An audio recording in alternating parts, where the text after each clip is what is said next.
On September 16th, 2019, I picked up my 2019 Model 3 Performance. I had a 2015 BMW M4 6-speed manual before this purchase, and actually owned it for less than a year. We'll call it buyer's remorse. I'll upload a video regarding that experience sometime in the future. Why did I make the switch so abruptly? Well, I had a friend who had a Model S P100D and asked me if I wanted to drive it around. Of course, I took the opportunity and took a test drive. I tell you, experiencing ludicrous mode for the first time, that instant, violent acceleration in a sedan definitely left an impactful impression on me. I also enjoyed trying out all the tech that was in the Model S, like autopilot, the games, and the fact that I just had to carry my iPhone to have access to my car. Not to mention being able to remotely control the car with the Tesla app.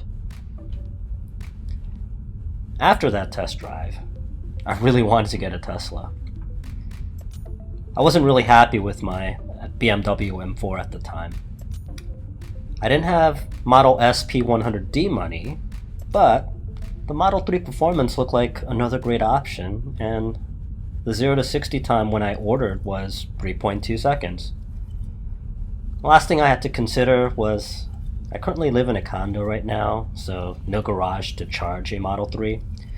Fortunately, I have a V3 supercharger near where I live, so I decided to submit my order on August 29th, 2019. This is what I paid for my Model 3 Performance. And as you can see, full self-driving at the time was $6,000. It was still very new, and summon mode didn't even exist at the time.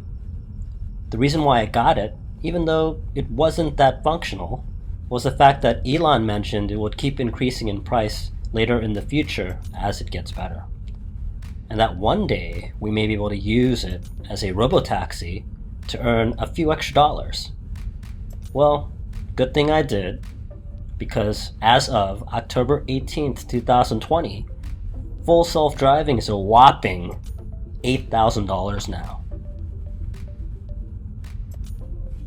So let's fast forward to today. As of October 18th, 2020, when I am creating this video, I've had my Model 3 Performance for a little over a year now. I'll share with you what I like, what I don't like, and how I feel about my Model 3 Performance now.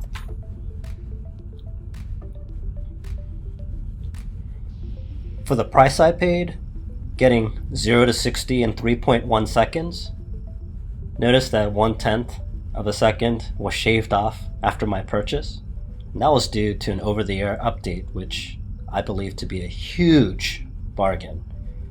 To put things in perspective, a 2019 Porsche GT3 RS will cost you $187,000 and go 0 to 60 in 3 seconds.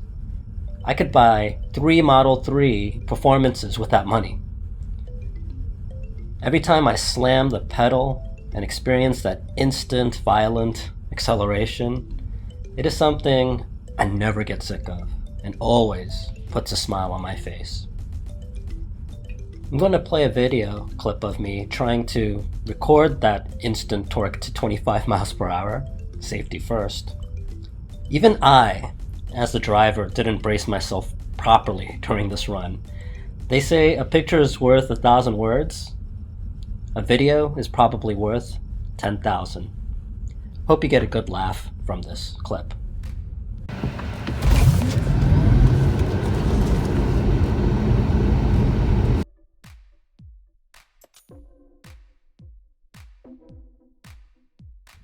I look forward to the over-the-air updates. I feel like a little kid at Christmas about to open my gifts on Christmas morning when I see a new update. Since I live in a condo, I get my updates by making my iPhone a Wi-Fi hotspot and connect my Tesla to it. Just make sure you have a data plan that has enough data, so you don't get charged for overages, and that your data plan has Wi-Fi hotspot capabilities.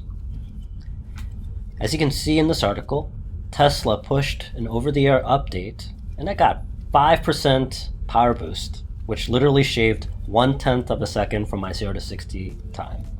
This was all done over the air. Here's another update where Tesla rolled out Track Mode version 2 to the Model 3 performance owners. In V2, you can customize the power ratio between the front and rear wheels, the amount of traction control you want, and how much regen braking you want.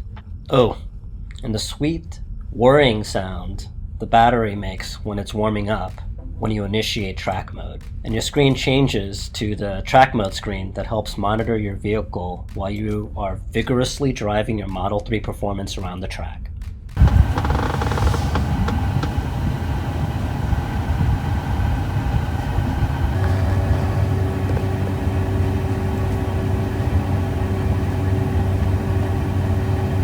Tesla could have easily charged more to existing Model 3 performance users for this update, but they gave it to us via an over-the-air update, which was a really great gesture on their part for those of us who paid extra for the performance trim.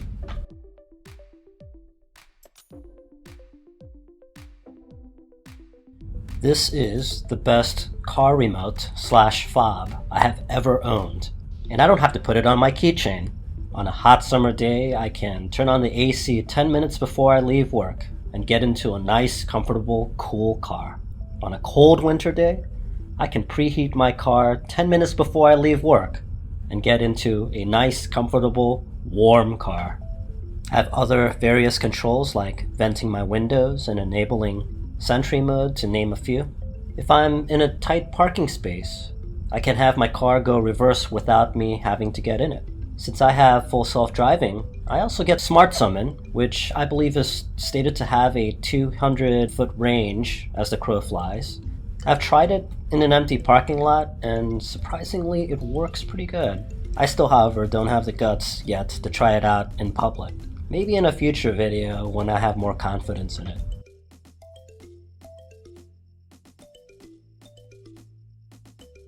Even though I have the full self-driving feature, I can't call it that just yet. But it is still useful. I can make lane changes, exit highways. I'm going to show you a short clip of it in action.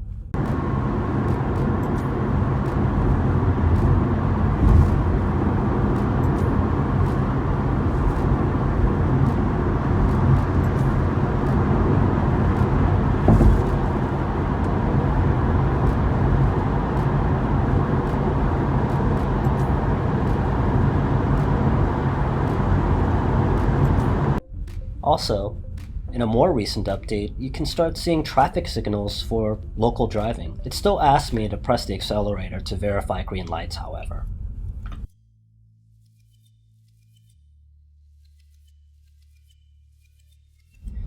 It's nice that Tesla puts all the cameras they install to full use. It is also really nice that you can see footage now in your Model 3. Whereas before, you had to remove the flash drive and view dashcam or Sentry mode clips on your computer. This is a clip of the camera angles that Sentry mode will look at when enabled.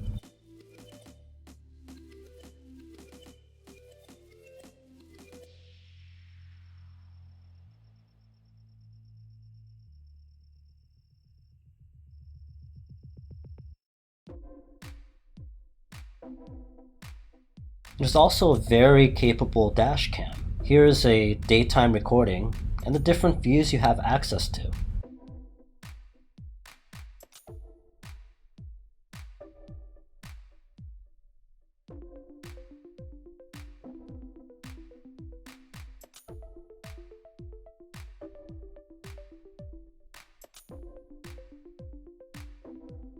Here's a nighttime recording during a storm.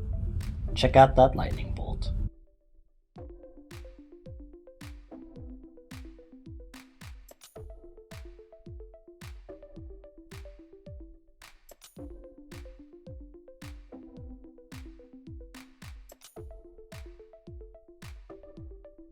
Supercharging from 28% to 80% can take around 34 minutes in a V3 charger. Fortunately, the supercharger I go to is near a mall, so I can go run errands while my car is charging. But if you had to wait, at least you can keep you and your kids entertained while your vehicle's charging. You have plenty of games to choose from. Beach Buggy Racing 2 is my favorite.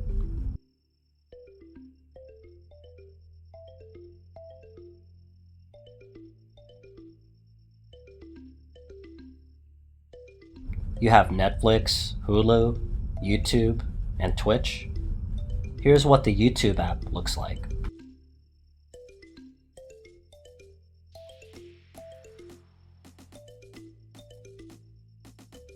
Can't complete a list of what I like about my Model 3 without mentioning the frunk. You can never have too much places to store things in a car. I like to put cooked carry-out food in my frunk, so my cabin doesn't smell like, well, cooked food. You see the two clips here? These two clips can secure the plastic bags, and it's large enough to fit a couple of gym bags in it as well.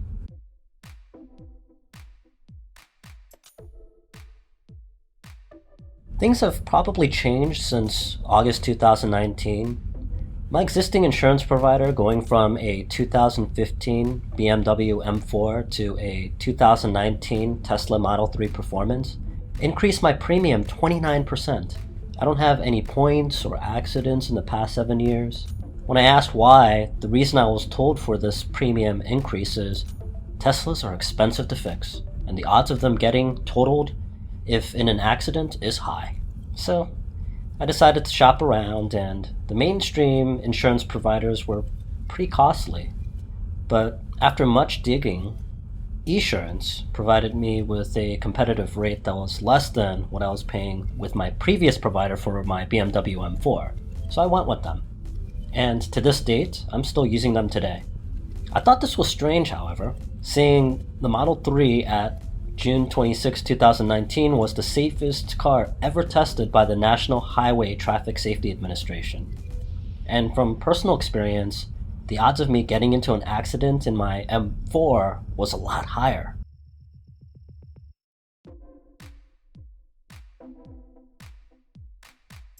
This is still a major drawback of owning an EV.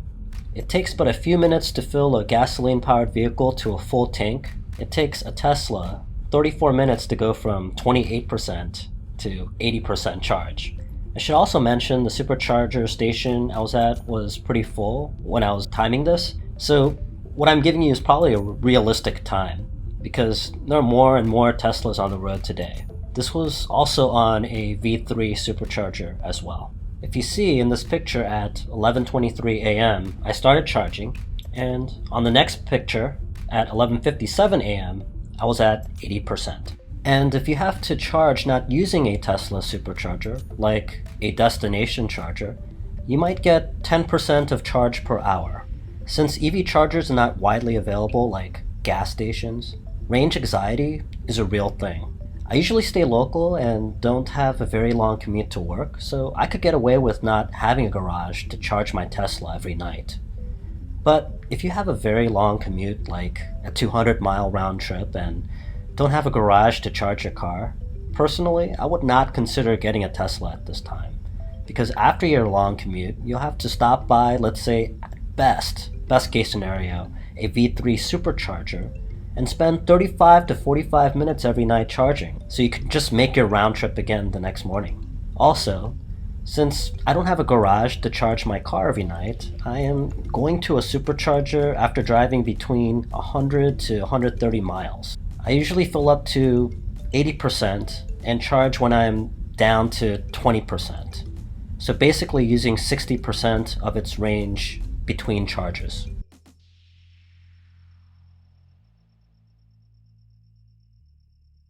After experiencing my first winter in my Model 3, this article is not exaggerating the loss in range in cold weather, further increasing my range anxiety when the weather gets colder. Engineering Explained has a really good video that I'll provide a link to that explains how Tesla is going to manage this in the new Model Y, and also the updated 2021 Tesla Model 3s with a heat pump.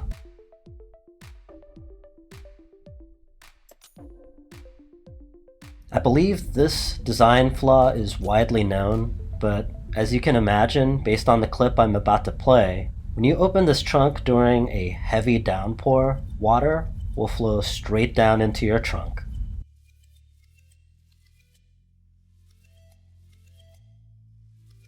This is, by far, the best car I have ever owned. It's fast, it's got some cool tech, reliable, and every time I drive it, it puts a huge smile on my face. Every time I get an update, it feels like a different car. But occasionally I do miss rolling my own gears and the sound of an exhaust. This is only the second automatic car that I've owned in my life. The rest of my cars had a manual gearbox. I'm thinking about getting a convertible with a manual transmission, but we'll see. For those of you interested in a Model 3 right now, the new 2021 Model 3s are supposed to have a power lift trunk, chrome delete, heat pump, new interior trim, and new wheels. I'll be very envious of new Model 3 owners in the future. But do I regret getting my Tesla Model 3 performance?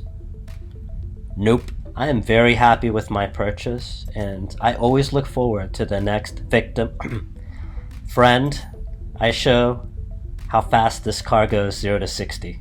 Hope you enjoyed this video.